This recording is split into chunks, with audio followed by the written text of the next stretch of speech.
ভাই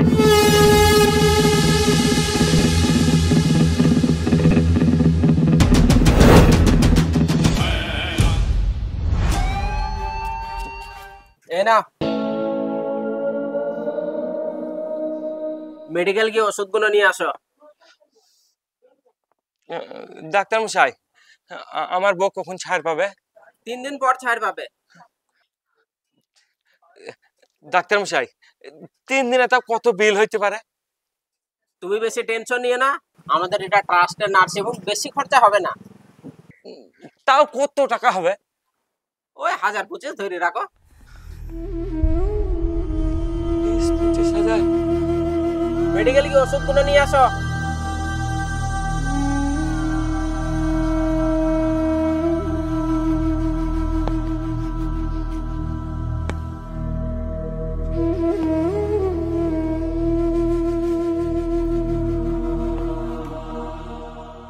আজকে যদি গরুটা হাটে বিক্রি না হয় না, তাহলে আমাদেরকে বিষ খেয়ে মরতে হবে।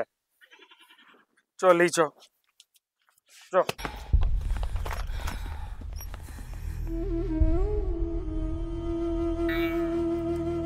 ও ভাই, 4 ঘন্টা এখানে দাঁড়িয়ে আছি, একটা গরুর খোঁজ দিয়ে আসছে। ঠিকই বলিস ভাই, ভাই সস্তায় দিয়ে দেবো ভাই গরুটা। চাচা, এই গরুটা সস্তায় দিয়ে দেবো গো।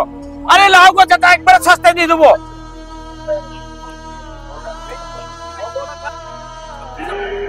ও ভাই, না গরু কিনছি না ভাই সস্তায় দিয়ে দেবো। না গরু কিনছি না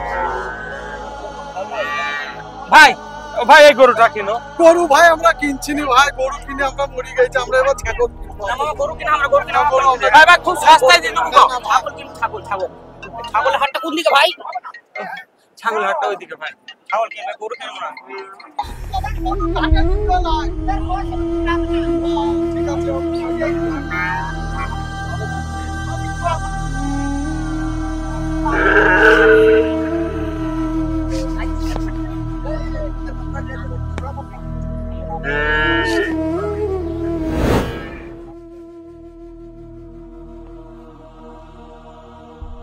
বাবা বাবা, আরো ডালা বললো এই বস্তায় ধান বিক্রি নাই, তার লেগে লাভে না। 2 বস্তা ধান তাও বিক্রি করতে পারছি না। এই গরুটা 4 সপ্তাহ থেকে হাটে নিয়ে যাচ্ছে, গরুটা বিক্রি করতে পারছি না। এখন আমি তোর মাকে কি করে ডাক্তার দেখাবো বল? হ্যাঁ, আরে ধানে যদি আমি সার না দিই, তাহলে এই সিজনে ধানও হবে না, পরের সিজনে আমরা খেতেও পাবো না। তাহলে কি করবো আমরা? তো এক কাজ কর, রাস্তায় গিয়ে দাঁড়াগা, যদি কোনো ব্যাপারী দেখিস তাকে ডেকে আসবি। ঠিক আছে যা। ভারতবর্ষের বুকে মনে হচ্ছে গরিব চাষিদের আর বেঁচে থাকার কোনো অধিকার নাই।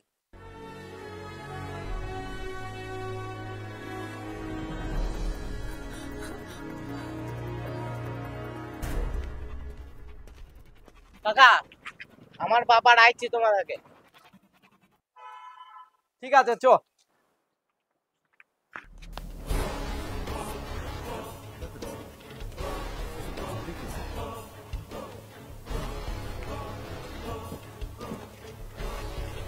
আরে রাম ভাই, ভালো আছো? আরে করিম ভাই, তোমরা এসছো, খুব ভালো হলো। এসো এসো। করিম ভাই, এই গরুটা বেচবো, কত দাম দিবা বলো? ভাই আমরা গরু কিনা ছেড়ে দিয়েছি, ছাগল ভেড়া হাঁস মুরগি থাকলে দাও, এক্ষুনি কিনে নেবো। ভাই 4 সপ্তাহ থেকে এই গরুটা হাটে নিয়ে যাচ্ছে, বিক্রি হয়েছে না। তোমরাও যদি বলো লুবো না, তাহলে কোথায় যাবো বলো? যাই করে লাভ ভাই গরুটা। ভাই তোমার পেরেশানে আমরা বুঝতে পারছি, কিন্তু কি করবো বলো? এই হিন্দু গ্রাম থেকে গরুটা কিনে আমরা মেন রোডে নিয়ে যাবো, আর কিছু লোক এসে আমাদের সাথে দাঙ্গা সৃষ্টি করবে। হিন্দু গ্রাম নয়, কোনো মুসলিম গ্রাম থেকেও যাতে একটা গরু কিনে আমরা মেন রোডে নিয়ে যাই, কিছু লোক এসে আমাদের সাথে দাঙ্গা সৃষ্টি করে। এবার তুমি বলো গরু আমি কি করে কিনি? ভাই এরম কথা বললো না ভাই, আমি খুব প্রবলেমে আছি ভাই, খুব সমস্যায় আছে। তোমরা যদি গরুটা না লাও না, খুব পেরেশান হয়ে যাও ভাই। ভাই তোমার পায়ে ধরে বলছি ভাই, প্লিজ তোমরা গরুটা আমার কিনে নাও ভাই। ভাই ভাই উঠো উঠো। ভাই আমরা সবই বুঝতে পেরেছি, কিন্তু কি করবো বলো, গরুলি দেশে দেখেছো তো কিরম দাঙ্গা ফাসাদ হয়েছি। সেই জন্য এলাকার যত ব্যাপারে আছে আমরা একটা মিটিং করেছি যে কোনো ব্যাপারই আর গরু কিনবো না। ছাগল ভেড়া থাকলে দাও এক্ষুনি কিনে নেবো।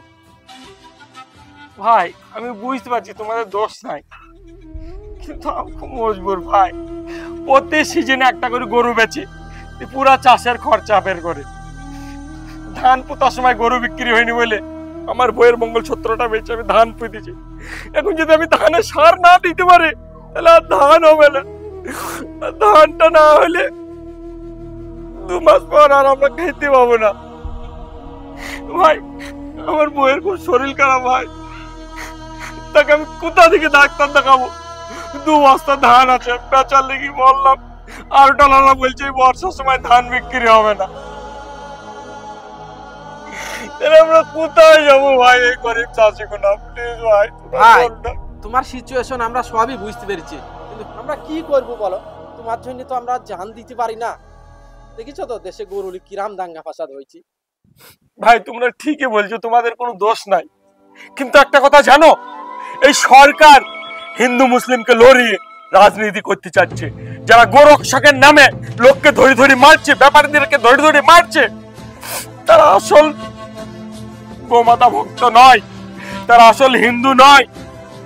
তারা যদি আসল হিন্দু হতো তাহলে সরকারকে আগে প্রশ্ন করতো। তোমরা একটা কথা বলো, আমাদের এই ভারতবর্ষ দেশ পুরো বিশ্বের মধ্যে, পুরো ওয়ার্ল্ডের মধ্যে গরুর মাংস বেচায় 2 নম্বরে কিভাবে আছে? আমাদের ভারতবর্ষ থেকে বিদেশে গরুর মাংস সাপ্লাই হচ্ছে, সরকার সাপ্লাই করছে। তাহলে গোরক্ষক দল সরকারকে কেন কোশ্চেন করছে না বলো? সরকারকে কেন প্রশ্ন করছে না? তারা সরকারের সাথে কিছু পয়সা নিয়ে আমাদের মতো এই গরিবের গরুগুলোকে বিক্রি হইতে দিচ্ছে না, তোমাদের মতো ব্যাপারীরাকে ধরে ধরে মারছে, আর সরকার তাদেরকে কিছু পয়সা দিয়ে এই কাজগুলো করাচ্ছে। আমাদের মতো গরিবটাকে মেরে আমাদের গরুগুলো সস্তায় নিয়ে এমনি নিয়ে গিয়ে বড় বড় উদ্যোগপতিকে দিয়ে, বড় বড় বিপ কোম্পানিকে দিয়ে জবাই করে গরুর মাংস বাইরের দেশে সাপ্লাই করে বড় বড় উদ্যোগপতিকে পয়সা করে দিচ্ছে, তাদের সঙ্গে চাঁদা নিচ্ছে ভোট কেনার জন্য। আর আমাদের মতো চাষিরা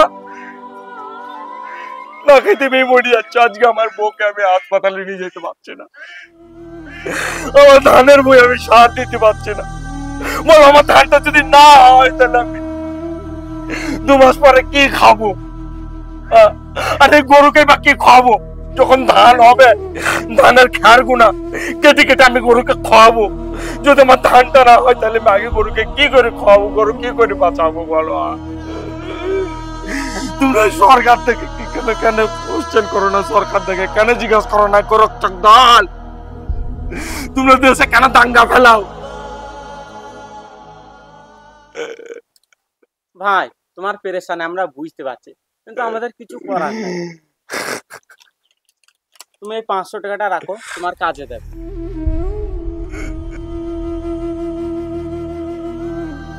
লাও ভাই।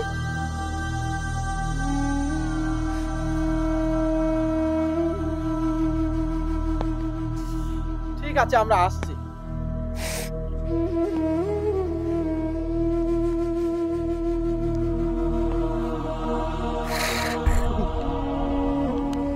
ভাই তোমরা দেখছো কিছু বড় বড় বিপ কোম্পানি চালানোর চক্করে আমাদের সরকার আর কিছু দাঙ্গায় মিলে আমাদেরকে কোথায় নিয়ে এসে দাঁড় করে দিয়েছে।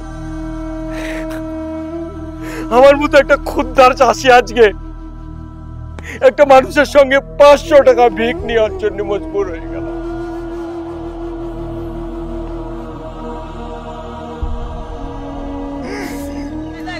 इनके गाड़ में इतना जोर है तो पैसे डाल के खरीद करो तुम। मैं माल लाया अपना बेचने, व्यापारी आदमी कहता है कि हमको पकड़ दका करता, माल लेते नहीं। बिके नहीं क्या फिर तुम्हारा माल? फिर अब ये पानी पोस का क्या हुआ? बैल बिके नहीं क्या? नाही कोणी घेवाल नाही बाजारामध्ये। काऊन? अरे बजरंग दल वाले पुलिस वाले पकडत आहे म्हणून बैलच नाही घेऊन राहिले। बीज वगैरह लाने के लिए पैसा लगता है, कोई माल लेने को तैयार नहीं। 40 गाँव में देखो कितना सारा माल बना हुआ है भाई। जानवरों का कारोबार करने वाले जो लोग, जो गौरक्षक वगैरह के नाम से जो है बेकायदेशीर लोगों को मारा जा रहा है, ठोका जा रहा है। सबने एक अहद किया कि हम कल से जो है बाजार में खरीदी बिक्री भी बंद रखेंगे और जो है गोश्त का कारोबार भी बंद रखेंगे। ये बात जो है